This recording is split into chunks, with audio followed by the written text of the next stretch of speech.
Hey guys, my name is Haley and today I'm going to be filming not a book video for once. So if you are only here for books, I apologize, but not really, because this is something else that is a big part of my life. And I've mentioned several times, both on this channel and on Kate's channel and like the Q&A that we did, that I am a nanny. That is my job that I do in my time that I am not reading or watching K-pop. And so I've had this idea in the back of my brain to film a video of kids shows that are not annoying, because as someone who has been a nanny for almost 5 years, I know that there are kids shows that you can only watch for so long before you start to lose your mind a little bit. So of course what shows are annoying is subjective to your personal preference of things. I have a pretty high tolerance level for a lot of kids shows, but there's some that I just absolutely cannot stand and have like nudged the kids towards ones that I find less obnoxious. Which is to say, if a kid's favorite show is kind of annoying, you will probably become immune to it if they enjoy watching it that much. But if you show them enough shows, you might be able to get them to love one that is not annoying. So, just to preface this, I work with a 4-year-old and a 1-year-old, and all of these shows do work for both of those, because a lot of them I introduced to the 4-year-old pretty early on, like a year or two.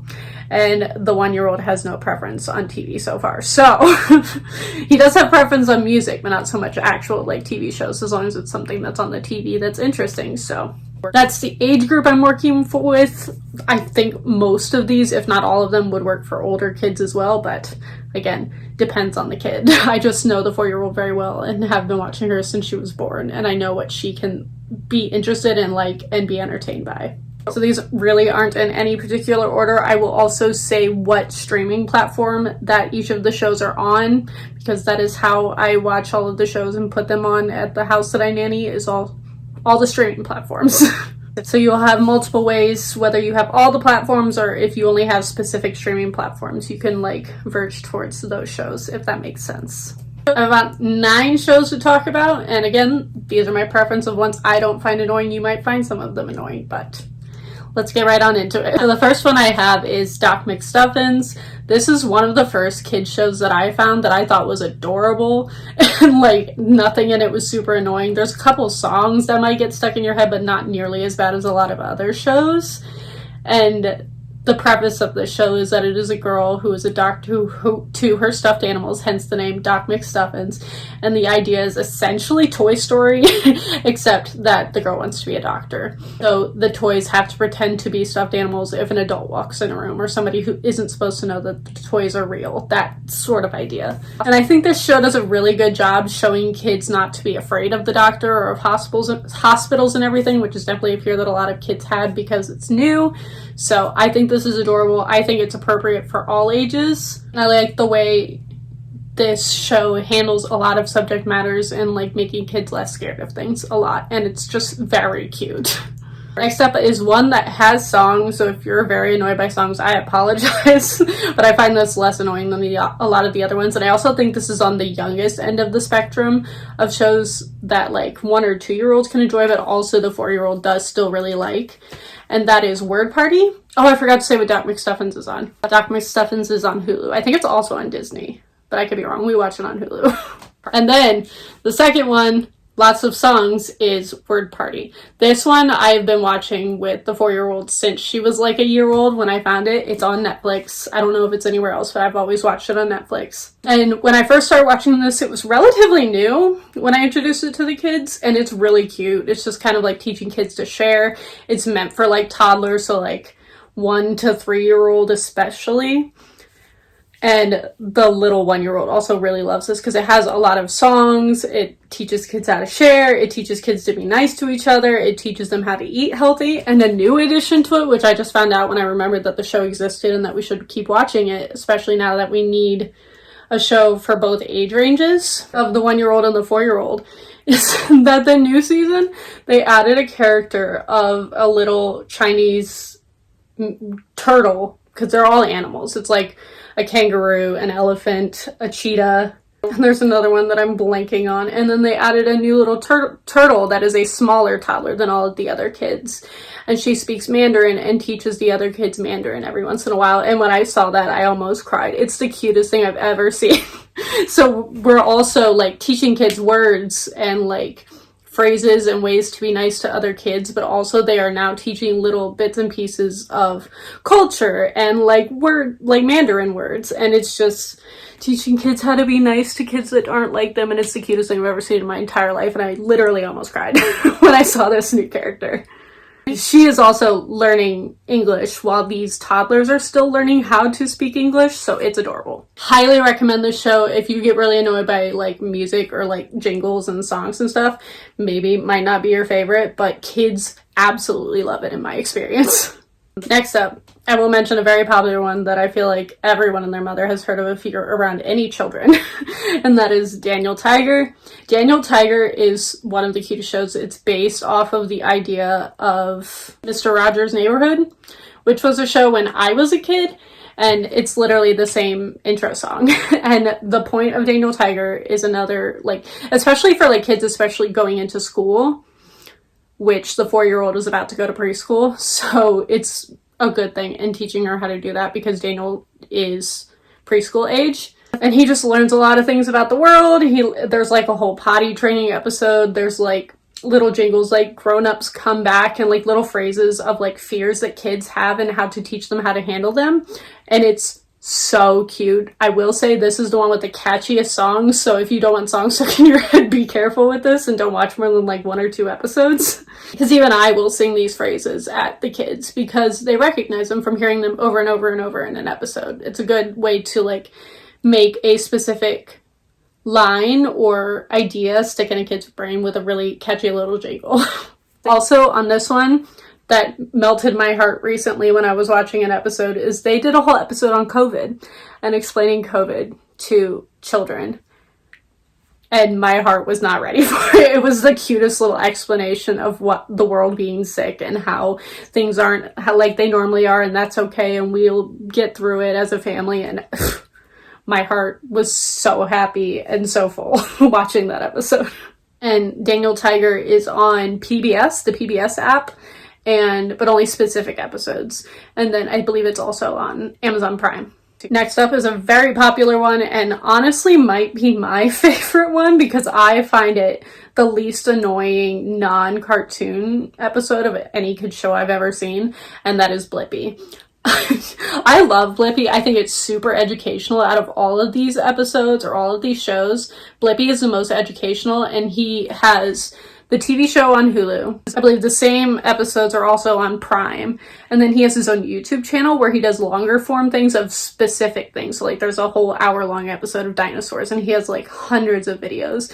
And the whole idea behind this man, Stephen John, who made Blippi, was he was seeing all of these kids shows for like his nephew that were like really annoying and not that educational, and he didn't find one that he quite loved, so he made his own and created this character of Blippi. And I think it's the sweetest show in the world. It's not creepy of this adult man acting like a toddler, in my opinion. I think it's just really cute, and it's a really cute way for kids to be able to relate to adults. And again, super educational. In the first like season or so of the show, he goes to like a bunch of different venues and shows like playgrounds and like fun places kids can go in like certain parts of the country. And it's just a really, really cute concept, and I love it so much. It's the easiest thing to throw on.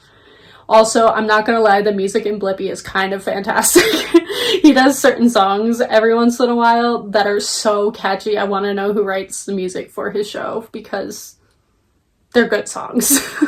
If you're a parent and you've ever seen Blippi, the excavator song, best song in all of Blippi. If I had to recommend one show out of this and you somehow have never heard of it, Blippi is the way to go. Next one is one that I feel like people just forget exists. And again, they don't have all the episodes, which I was annoyed about because I want to rewatch all of them because it was something I grew up on as a kid, and that is Pokemon. Netflix has the first like season or so, and then there's a couple more of the like brand new redo seasons of it on Prime. No, not Prime, Hulu, I think.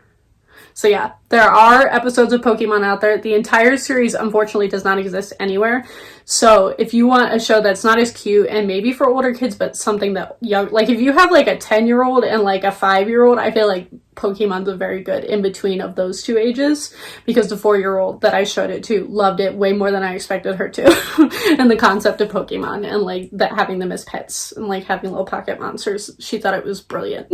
That, I feel like that's a self-explanatory one, but I feel like a lot of people forgot that it existed and that we all grew up on it in the 90s. And then I have two that are just more like really cute, really calm shows that I don't know as well, but I've found in the last like couple of months and the kids seem to really like. The first one being Clifford, but specifically Clifford Puppy Days is so much cuter than the original Clifford that I grew up on, and I would have loved it as a kid. It's basically Clifford before he grew up into the giant dog that he is and before they moved to the island because of that. And he's this tiny little puppy that's like this big. And he gets into shenanigans with the other pets in the household. And it's so adorable. So much cuter than the original Clifford. Highly recommend if you want just a cute show. That's on Amazon Prime. So if any of you Amazon Prime people haven't checked out the Amazon Prime Video, very cute show. Another cute one that I didn't find, but the parents found and told me about it, and I was like, there's a show for that, is If You Give a Mouse a Cookie. And this was a book that was really popular in the 90s when I was a child, and I loved. And they made a little TV show out of it, out of like the entire book series of like If You Give a Mouse a Cookie, If You Give a Moose a Muffin, all of those.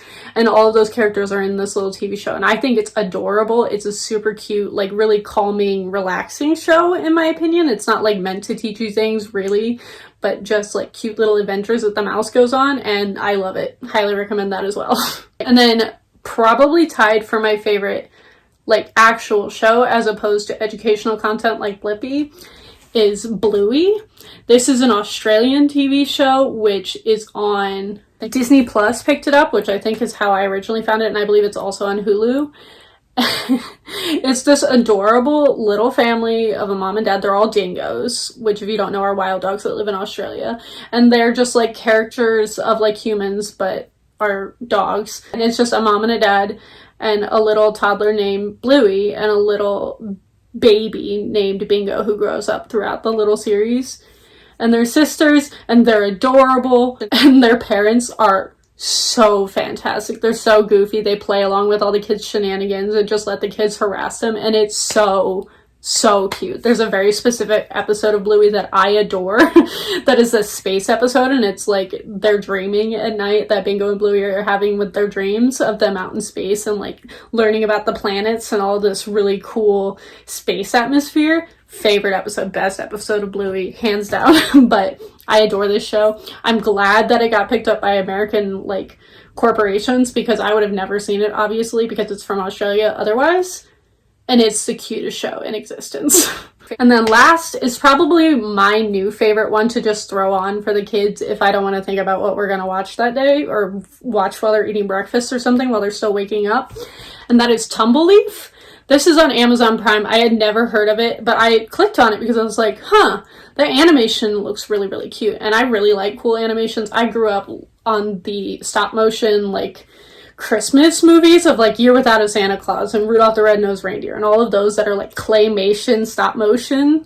And I love that animation style, and that's what Tumbleleaf looks like. It's this little guy. His name is Fig, and he has this little pet thing called Stick, and it's like a little floof ball, and they meet all of these interesting creatures in this little fantasy world, and like just kind of like them meeting people. And again, the animation is what sold me on this show. It's so cute. If you like stop motion, if you like claymation, this will be right up your alley. I adore it. I think it's adorable. So yeah, those are my recommendations for TV shows for kids, mostly toddlers, but like it can make a wide range of kids that will enjoy all of these that are not annoying. I think of any of them that might be annoying are the ones with songs, so like Doc McStuffins or Daniel Tiger. Can get annoying if that's all you watch for like multiple hours, because then you have a bunch of little jingles stuck in your head. Because my biggest thing with a lot of kids shows specifically, like the reason you don't see like Paw Patrol or PJ Masks or anything like that on this list is because I cannot stand 90% of the characters in those shows because their voices are annoying. So that's a very big personal preference for me, specifically PJ Masks. The characters, specifically the villains, their voices grate on my ears because they're meant to make kids laugh, to not be scared of the villains, but it literally hurts my ears to listen to, and I like lose all semblance of patience watching either of those shows because they're the same thing over and over and over, which a lot of these shows are, but at least a lot of them are teaching you things, or they're just being really cute to teach you how to be friends with other kids and that type of thing. But yeah, that is why you don't see those type of shows on this list. I'm aware of them. I have watched them. I just don't like them. But let me know if this video was helpful, if you enjoyed this, if you watch any of these shows with either your kids or kids that you know in your life. Thank you all for watching, and I will see all of you guys next time.